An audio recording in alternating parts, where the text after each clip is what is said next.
I used to think that when I get started, and then one day I'll sit back and, enjoy, relax somewhere on the Bahamas. But, like you, I keep adding things to my plate and it just keeps go on. But it's exciting though.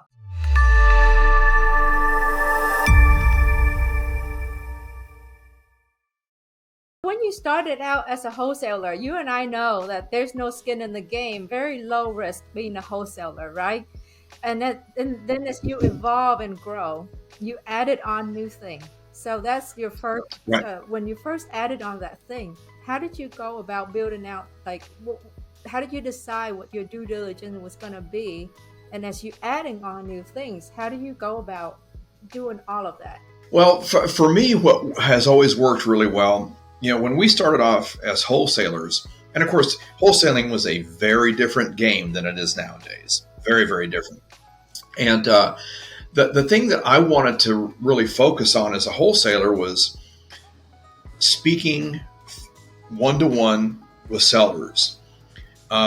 Because my mentality has always been not chasing the dollars, chasing how I can help that seller. So by becoming a good wholesaler, that really, really, really improved my skills from that standpoint.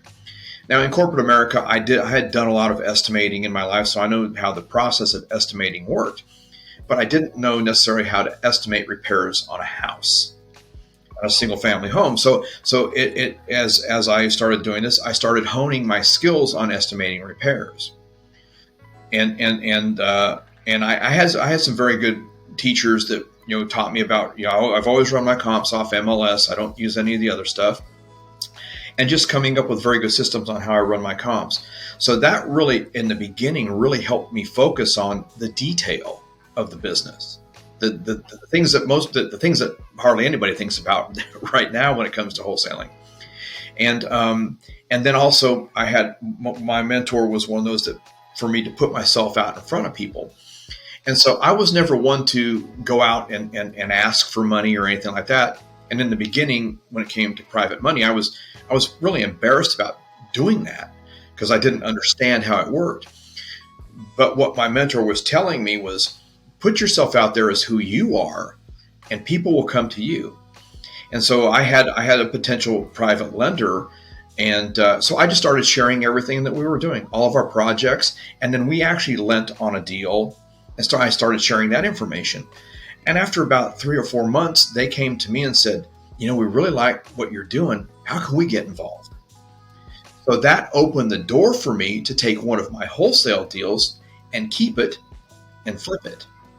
So that's how that transition started.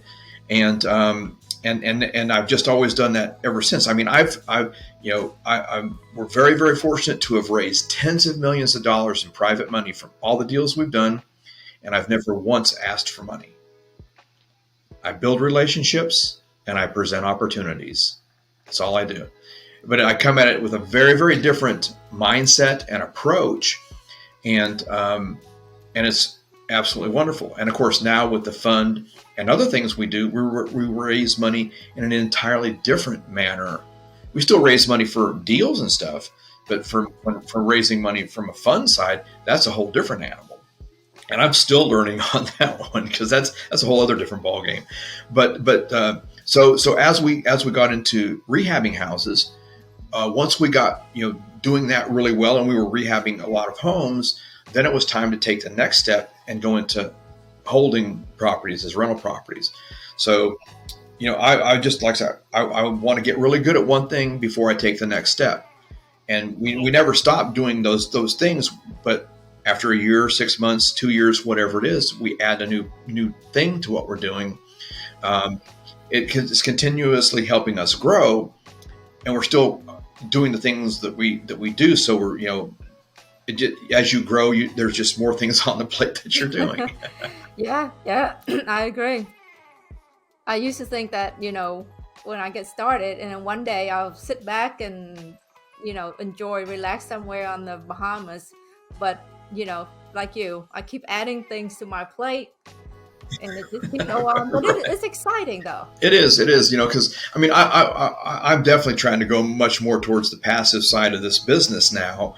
And it's funny because even though that we're doing that, a deal comes my way and I still get just as excited, and I'm doing everything I can to chase that deal down.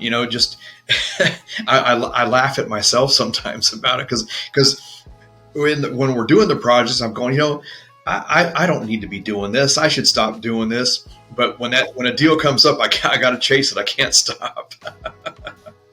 That's amazing. So it makes us laugh at ourselves a whole lot.